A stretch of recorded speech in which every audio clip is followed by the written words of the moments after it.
അല്ല ഫുള്ള് വെള്ളാണല്ലോ. ഇവിടെ ഇപ്പൊ എങ്ങനെ ജീവിക്കും?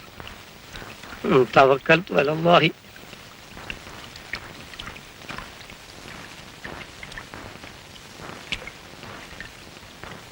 അല്ല സിറാത്ത് എന്ന പാലത്തെക്കാട്ടിയും കഷ്ടമാണല്ലോ പഠിച്ചോനെ അത്.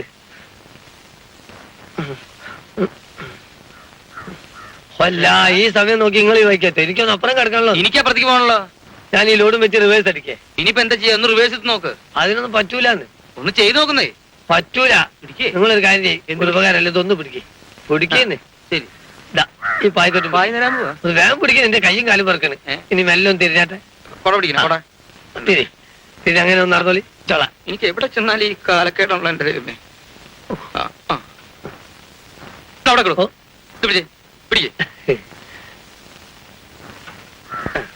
Very thanks. എന്താ താങ്ക് യു. അതൊന്നും വേണ്ട. അവിടുന്ന് പറഞ്ഞേ.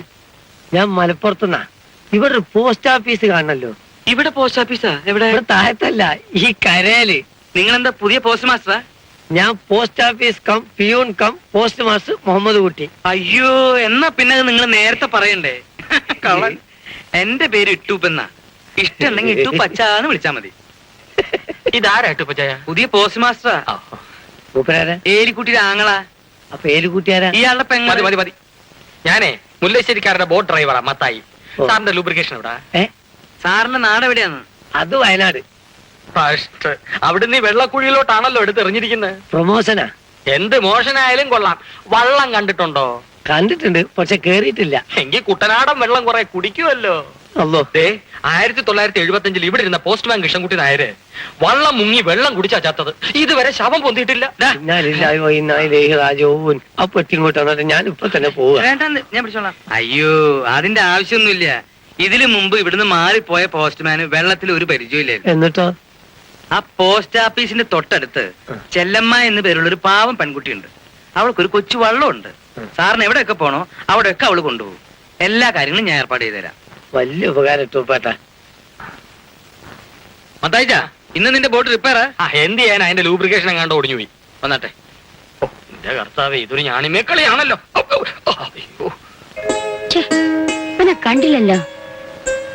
അമ്മ നേരെ ഒരുപാടായി. മോളി വരെ പോയില്ലേ? നിങ്ങൾ ഈ ബോട്ടും കൊടുത്ത് മത്തായി എവിടെ അയച്ചിരിക്ക മനുഷ്യ? മോക്ക് കോളേജിൽ പോണ്ടേ? അവനെതിരെ വന്നില്ലേ? വന്ന ഇവിടെ കാണില്ലേ? എനിക്ക് സ്പെഷ്യൽ ബോട്ട് ഒന്നും വേണ്ടച്ചാ. മറ്റു കുട്ടികളൊക്കെ ലൈൻ ബോട്ടിലല്ലേ പോകുന്നത്. ഞാനും അതിൽ പൊയ്ക്കൊള്ളാം. അത് ഞാനാണ് നിശ്ചയിക്കുന്നത്. മറ്റു കുട്ടികളുടെ തന്ത അല്ല നിന്റെ തന്ത. മുല്ലശ്ശേരി മാധവപ്പണിക്കരുടെ മകള് സ്പെഷ്യൽ ബോട്ടിൽ പോയി പഠിക്കാമെങ്കിൽ പഠിച്ചാ മതി. അപ്പൊ ബോട്ടാണ് പ്രധാനം, പഠിത്തമല്ല. പഠിത്തവും പരീക്ഷയൊക്കെ എല്ലാവർക്കും ഒരുപോലെ. കോളേജിൽ എങ്ങനെ എത്തുന്നു എന്നുള്ളതാ പ്രധാനം. നീ ഞങ്ങൾക്ക് ഒറ്റ മോളല്ലേ, നമ്മുടെ അന്തസ് കളയാമോ മോളെ? ബോട്ടെന്തിയടാ വഴി കിടക്കുവാ. എന്ത് പറ്റി? അതിന്റെ ഷാഫ്റ്റ് ഒടിഞ്ഞു. അപ്പൊ ഞാൻ ലൈൻ ബോട്ടിൽ പൊയ്ക്കോളാം. നീ ഇന്ന് കോളേജിൽ പോണ്ട. ഉച്ചയ്ക്ക് മുമ്പ് ഞാൻ ബോട്ട് ലൂബ്രിക്കേറ്റ് ചെയ്തുകൊണ്ട് വരാം മുതലാളി. നീ അതെ പണി പഠിക്കണ്ട. പണി അറിയാവുന്നവരെ വിളിച്ച് പണിയിച്ചാ മതി. പോ. എല്ലാവരും അല്പം ലൂബ്രിക്കേഷൻ വേണം. അവന്റെ ഒരു ലൂബ്രിക്കേഷൻ.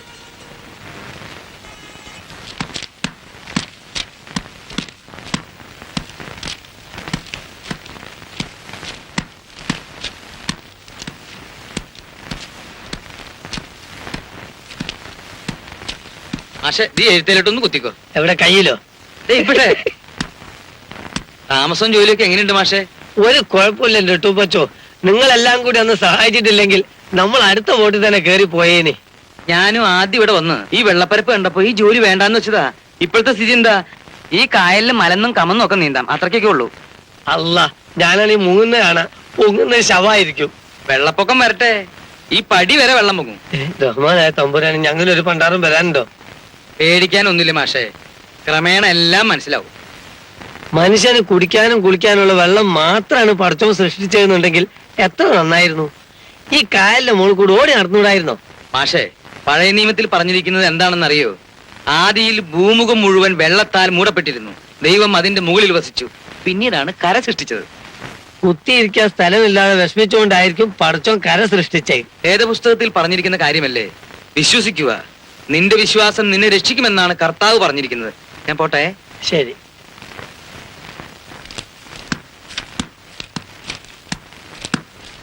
മാമ ചോറ് വാർത്തിട്ടു. കൂട്ടാൻ എന്ത് വെക്കണം? ഇന്നലത്തെ ചെമ്മീൻ കറിന്റെ ബാക്കിയില്ലേ? അത് ഇച്ചിരി ഉള്ളു മാമ.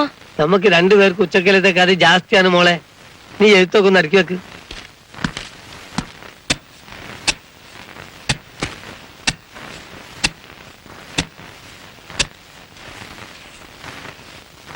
നാണിയമ്മേ, പഠിക്കാൻ പോയിരിക്കുന്ന മകന്റെ കത്തുകളൊക്കെ വരാറുണ്ടോ?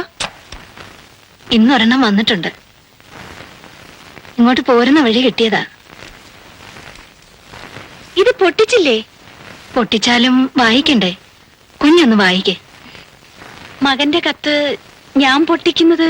ഓ, അത് സാരമില്ല, വായിച്ചാട്ടെ.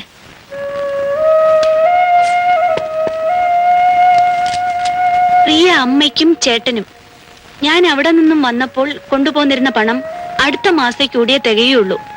അത് തീർന്നു കഴിഞ്ഞാൽ പഠിത്തം തുടരാൻ കഴിയുകയില്ല. ഈ ചുറ്റുപാടിൽ അവിടെ വന്ന് ചേട്ടനെ ജോലിയിൽ സഹായിക്കുന്നതാണ് നല്ലതെന്ന് എനിക്ക് തോന്നുന്നു. ചേട്ടന്റെ അഭിപ്രായം ഉടനെ അറിയിക്കുവാൻ അപേക്ഷ. ഞാൻ വാടക കുറഞ്ഞൊരു സ്ഥലത്തേക്ക് താമസം മാറി. പുതിയ വിലാസം താഴെ കുറിക്കുന്നു. KG Vijayaraghavan, room number 18, Ambika lodge, Thiruvananthapuram 4.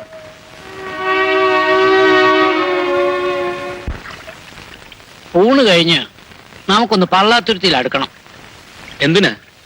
അമ്മിണിക്കുട്ടിയെ പെണ്ണ് കാണാൻ അവിടുന്ന് ഒരു കൂട്ടർ വരുമെന്ന് അറിയിച്ചിട്ടുണ്ട്. താലി കെട്ടാനുള്ള ആളെ ഞാൻ നിശ്ചയിച്ചിട്ടുണ്ട്. ആളാരാ? കുട്ടനാരിയേട്ടന് ഇഷ്ടമാണെങ്കിൽ വിജയരാഘവൻ അമ്മണിക്കുട്ടിയെ വിവാഹം ചെയ്യും. അതിപ്പോ എന്താ, കുട്ടനാരിയേട്ടന് സമ്മതമല്ലേ? അതോ ഇനി അമ്മണിക്കുട്ടി സമ്മതിക്കില്ലേ? ഞങ്ങളുടെ സമ്മതം ഒരു വലിയ കാര്യമാണോ? വിജയരാഘവൻ സമ്മതിക്കുമോ?